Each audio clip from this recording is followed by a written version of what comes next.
Hello, my beautiful people. Today is Chongyun. He is one of my favorite characters in the game, and he's a fairly old character now. He came out in 1.0. He was the first character I ever triple crowned in the game. He's the first character I ever crowned in general in the game.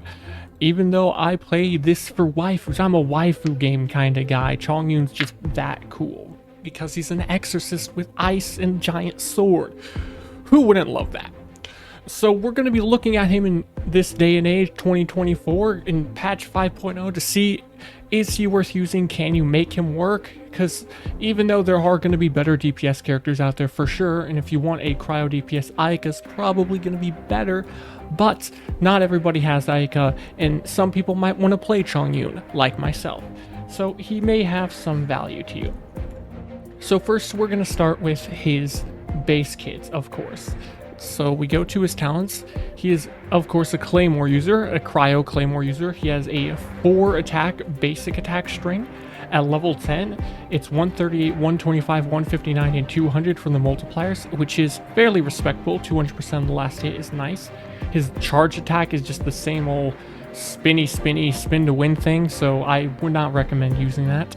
Other than that, there's not really anything fancy about his normal attacks, or at least not until you take into account his constellations. His skill is fairly interesting. At level 13, so with the constellations and crown, he deals 366% skill damage on the first hit, and it also has a passive where it makes it so after the duration runs out, because it makes an ice field, it will summon down another ice sword that deals the same amount of damage that it does on the first hit. So it hits the enemy, creates a field, and when it ends, it makes another hit. And that hit will reduce the enemy's cryo resistance by 10% for 8 seconds. Now the field that's created when you use this skill, it's decently large, and it lasts 10 seconds. The skill is a 15-second cooldown. And after you exit the field, there's a 3-second duration before the infusion it gives you runs out, and the infusion is a cryo infusion. So normally his basic attacks do physical damage like most characters at base, but after you use his skill, now all of his attacks will be cryo, and it applies to more than just him. You can switch to another character and they will also be able to deal cryo damage, as long as they don't have something else that overrides it. So that's pretty fancy. It makes it so you can use him as an enabler to let other characters deal cryo damage, or you use that to make it so he himself can deal cryo damage.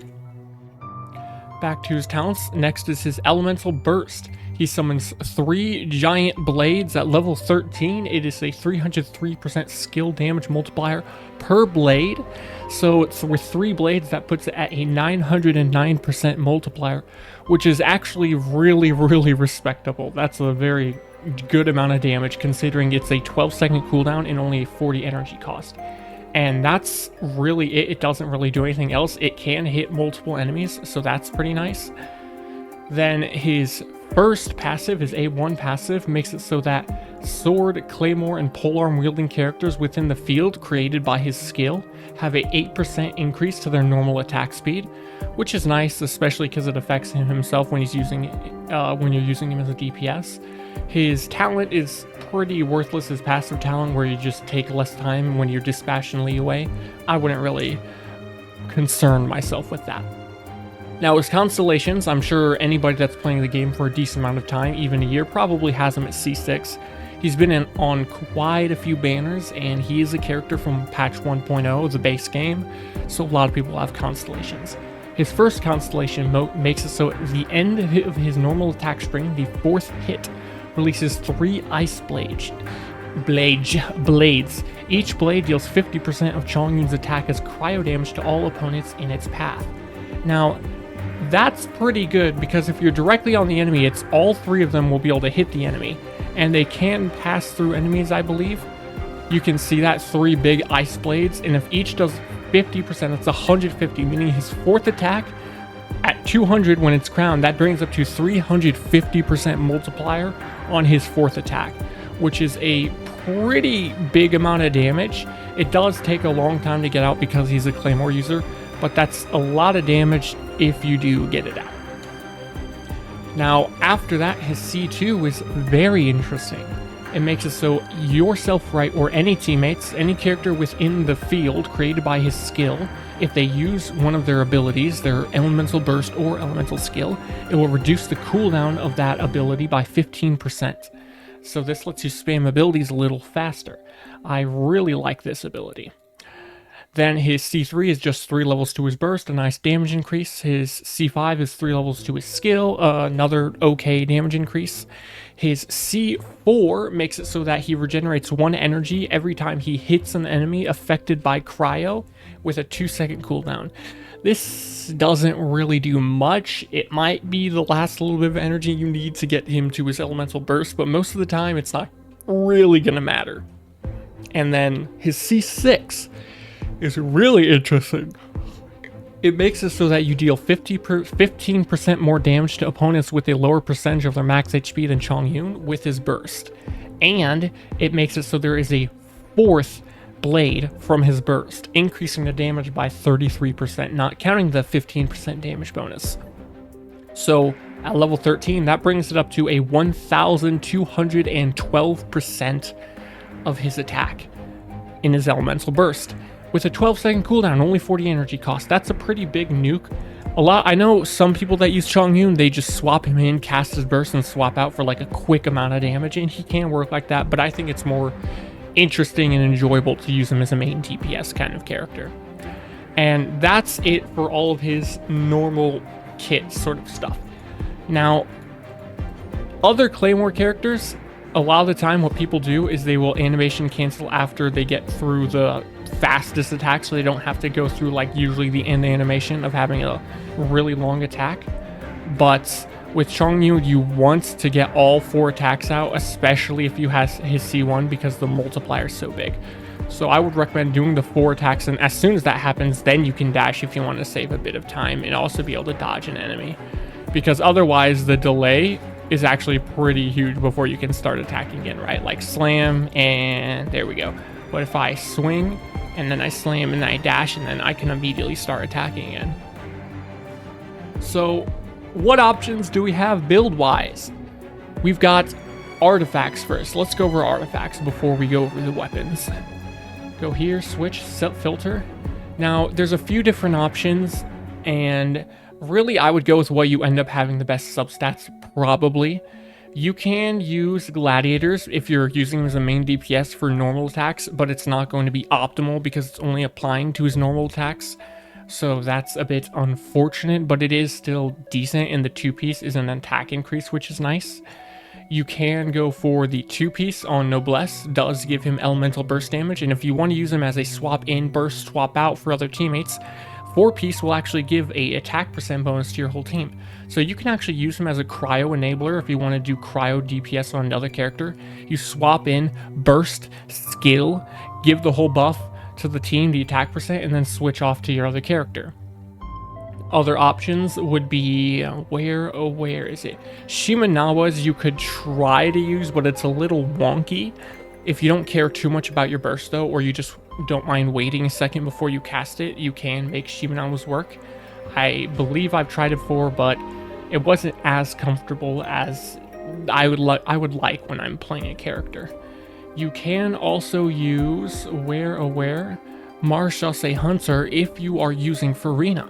This will give you a normal and charge attack damage bonus for the 2-piece, and the 4-piece gives you a massive 36% crit rate when it's maxed out. You can't normally get this to trigger, but if you have Farina in the team, then this is fairly easy to activate. So I would actually recommend going this probably. Or there's also Blizzard Strayer. Blizzard Strayer 2-piece gives you a cryo damage bonus, which is nice, and the 4-piece makes it so attacking an enemy affected by cryo gives 20% crit, and attacking a frozen enemy gives 40% crit rate.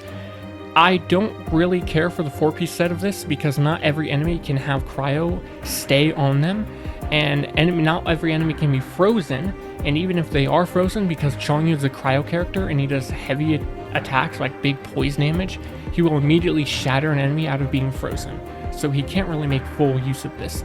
Though if you don't go for a 4-piece set, I would say go to like 2-piece Blizzard Strayer, and then 2-piece Echoes or Vermilion, Shimenawa's, Gladiator, whatever you have.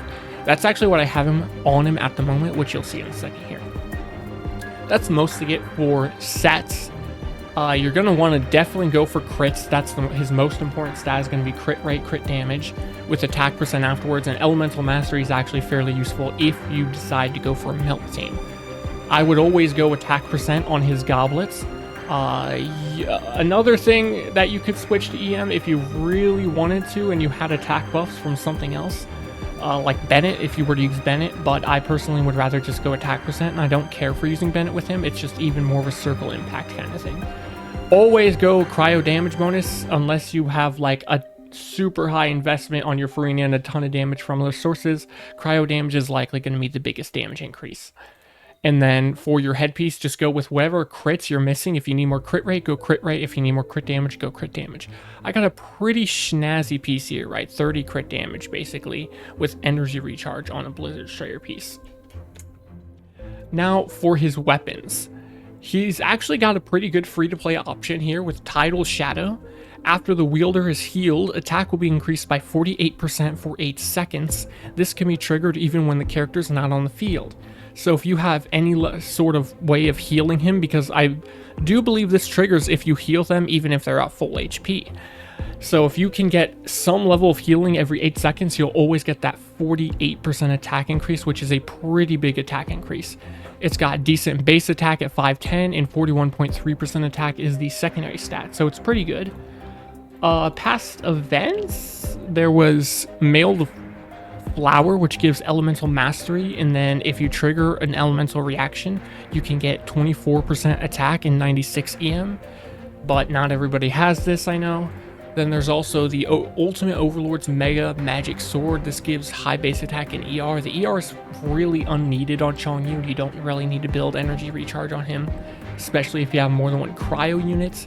And the attack bonus is gonna probably end up being lower than if you just used the Tidal Shadow.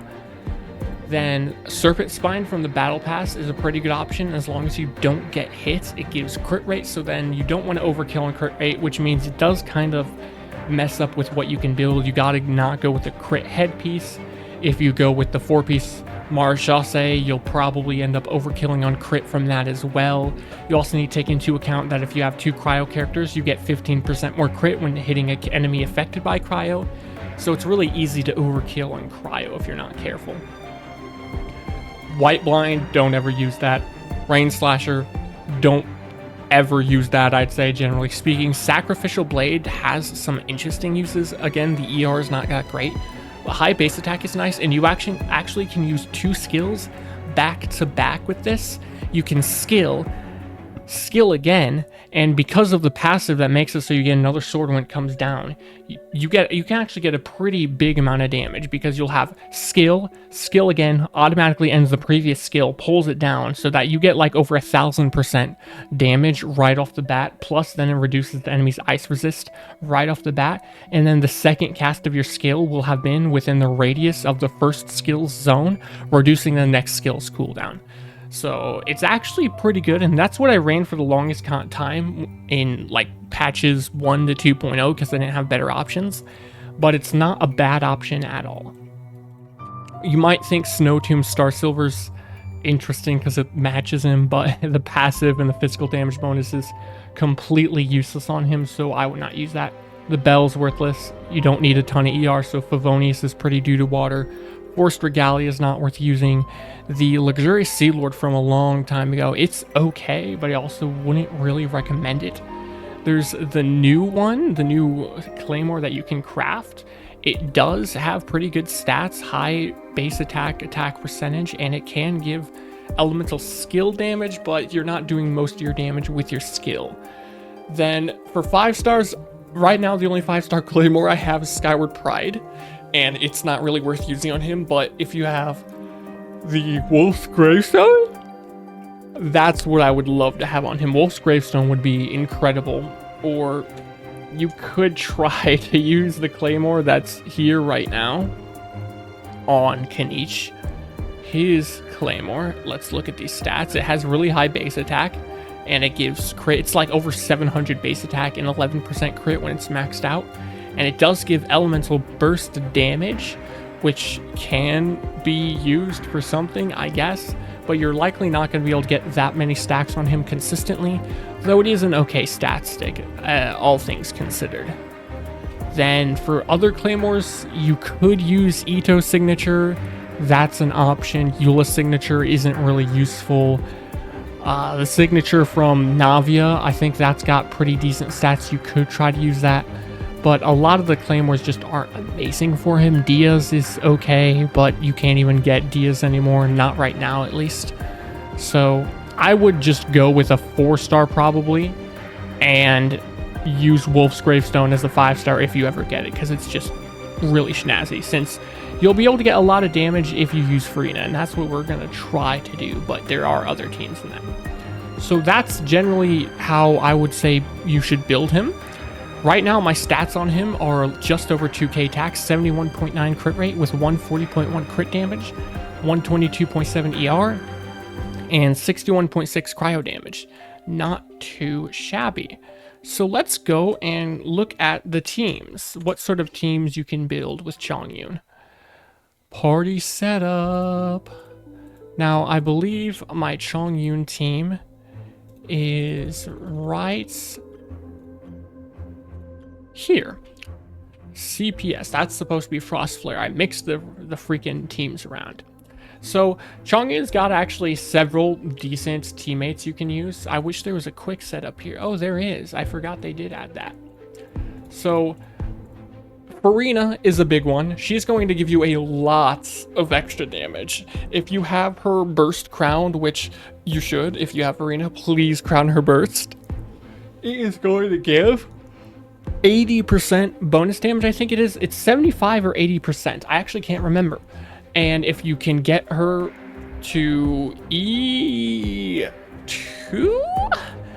I believe it is E1 or E2 here. No, I can't view her right now. It actually will go up to 100% damage bonus, which is pretty huge. She applies lots of hydro. She can do a ton of damage herself.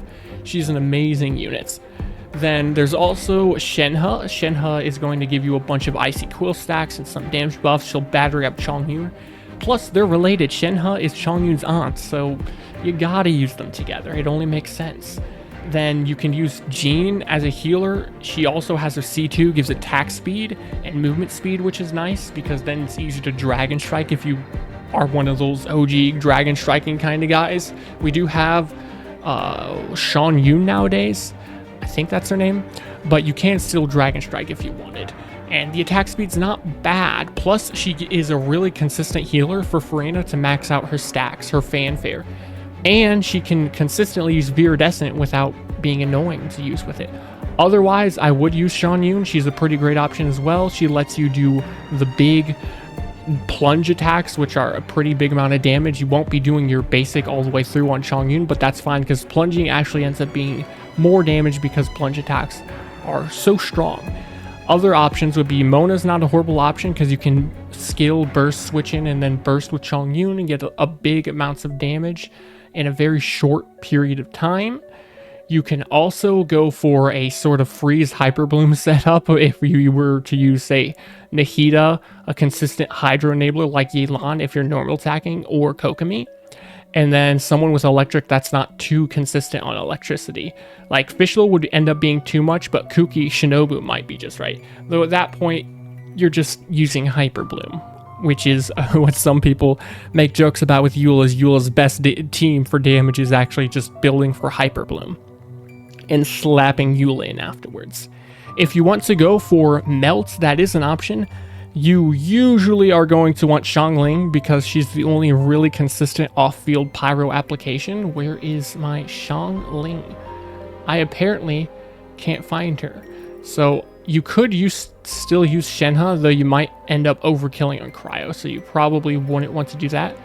Bennett is a great option here, but I don't like Bennett and I have him at C6, and his C6 Pyro Infusion actually overrides Chongyun's infusion, right? His Pyro Infusion overrides Chongyun's Cryo Infusion. So if you C6 your Bennett, he's not an option anymore. But he, of course, gives a huge amount of attack to Bennett or Chongyun as well as Xiangling, because Xiangling snapshots, they battery each other up. He's a very, very overpowered unit. That's pretty common knowledge, but I don't really care for that. If you don't want to use Bennett or you have him at C6 and that's not an option, you can still use Xiangling. You will need to build much higher energy recharge than you normally would otherwise, but it is still an option. You can slap Toma in as well, so they can sort of batter each other up, and Toma gives a little bit more pyro application just to make sure you always get melts on your Chongyun, as long as you're using normal attacks. I actually really like Toma in the team because he also adds some comfort with his shields so that you don't get knocked around so much. Zhongli is a decent option. I don't have him, but he can reduce enemies' elemental resist while also giving you a very chunky shield so that you never ever take damage or get knocked around. Other than that, there's not a whole lot of amazing options, I don't really think, for him. You can just use characters like Yelan or Xingqiu to get some extra hydro in and damage if you're normal attacking. Or, yeah, I'd say that's mostly it. Kaya's a decent option too, if you want just full in on cryo.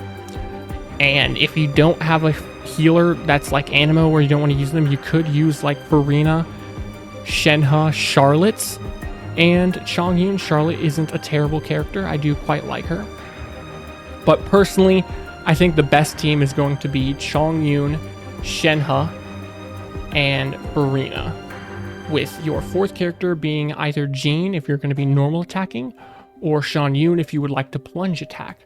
So let's go ahead and go for a team that's free to play first. I want to show so that you can see Chongyun without having to like have a bunch of 5 stars. So if we use him, and then we will be using Xiangling here, Xiangling, Toma, and then we're probably going to want a healer as well so that we don't get absolutely dookie wookied on, because that's highly unfortunate. I'd say Jean's pretty free to play friendly. A lot of people are probably going to have Jean, so we can slap her into the mix. And then Toma. Save settings. This isn't going to be the most powerful team ever, but it will be an option. With Xiangling, you are going to need high ER again, 225 or 227.5 I have on mine, which will hopefully be enough. Her stats are just okay, not that great to be honest. My Jean, 4-piece Viridescence, she's got the Fav sword, and her stats are okay. And then Toma, my Toma's built for EM right now, but if you use him in this team, I would go full HP for thicker shields. He's got fairly high energy regeneration as well.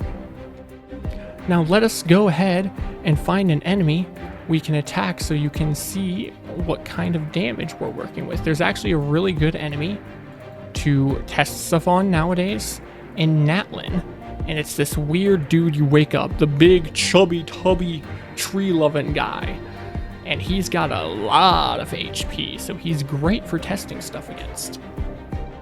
We do not have Jean's burst yet, but that's fine. She's mostly here as a healer. Otherwise, you can just use whoever else you would like. Or, really, Pyro plus Dendro makes burning, so you could replace Jean with Nahida if you don't mind not having a healer, or Yao Yao. Baiju would also be an option, and then he would give even more shields. So we're actually going to use Yao Yao here. Run over here, gotta wait for this guy to get up. Like so. I'm not used to playing on PC, so we're gonna hope I don't absolutely suck at this.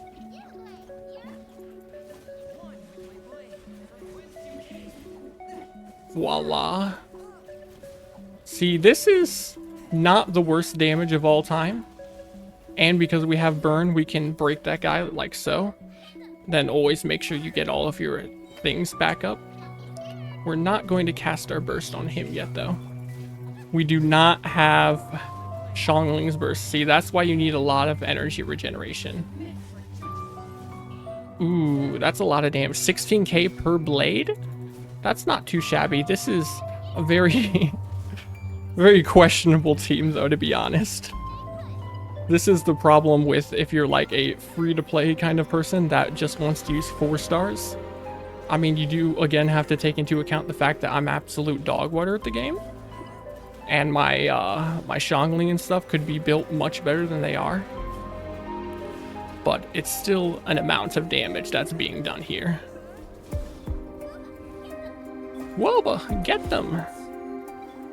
Get the Dendro back out. Get that burning. And he's about to die now. Or so I hope. I've got you covered. Yeah, not that great, I have to say. That is a bit of coping right there. But that's a very free-to-play friendly kind of team, right? Like, if you're a low-end kind of person, you probably have that. But most people probably are going to have at least some level of 5-star characters. So what I like to use instead of that, quick setup, we will be using Shenhe, Chongyun, and Furina. Yes, for the delicious plunging attacks. Now, I do have a big issue with this sort of team, and that is you are going to want a lot of energy recharge, and I don't really have a lot of energy recharge on my characters right now, but I can fix that real quick. Because unless you're like killing a bunch of stuff, if you're in the Spiral Abyss and lots of enemies are dying, you can actually make it work without having like super high ER. But right now we're gonna need the extra ER to make this work. So that was an animo damage. Whoopsies. Energy recharge, confirm sorting. Why is it not showing me? Oh, whoops. That's why I was in the wrong place. So we're actually gonna have to switch this out. Come back here and find the relic that I just lost. Because we need that back on. And then same thing goes for Furina. We really need extra energy recharge, but I don't have an ER piece I can put on her. Because right now we're at 151.8 and that's not quite enough, so we can just switch out her signature for Favonius. Now, something you should keep in mind is that I do have her at C2, so that is going to play a fairly big part in this. I do have a C0 Chongyun, and she is using the Skyward Atlas. And I have a C1 Shenhe. She is double crowned. Oh yeah, and these are both 8, 10, 10, 9, 9, 9. And my Shenhe is using the Favonius Lance for extra batteries. Now, let us go back and fight this dude again. But this time with a proper big PP damage team. I am going to need to battery up a little bit, but that's fine because the guy takes very little damage at first anyways. So it'll all be fine. Come over here. I might as well get that out. Dang, can I get a crit for my life? There we go. Scatter! Skyward! Okay. Now I'm going to go burst. Use her burst and skill. Oh my god, I'm so bad on PC.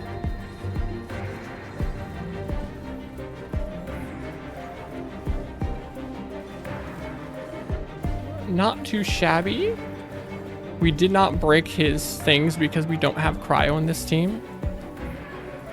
I know compared to things like a crazy hard invested Nouvelette, this is still not amazing. But holy crap, I'm so bad on PC, bro. I don't know how to play this game on PC. How do you guys do it?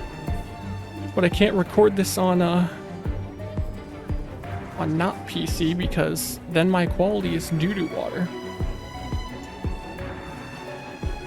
Look at that, bro. We just did over 120,000 or 130,000 or something with our elemental burst. He's usable. He's got damage. I will maybe do a video, not in this one because this is already getting pretty long, where I just run through the Spiral Abyss with Chongyun because it shouldn't be too hard. I've freaking 3-starred floor 12 with him multiple times. I mean, it might be a little bit rough, but it's 100% doable. Overall, I'd say Chongyun's not a bad unit. He's just not amazing, but he is really cool. And look at him. Look at how snazzy he looks. Who doesn't love how this guy looks? The hood, the white clothes. He's an exorcist. I love Chongyun. He's the bee's knees. But that's going to do it. If you liked the video, then leave a like and subscribe. That would be very epic. And go eat a bowl of cereal. Adios.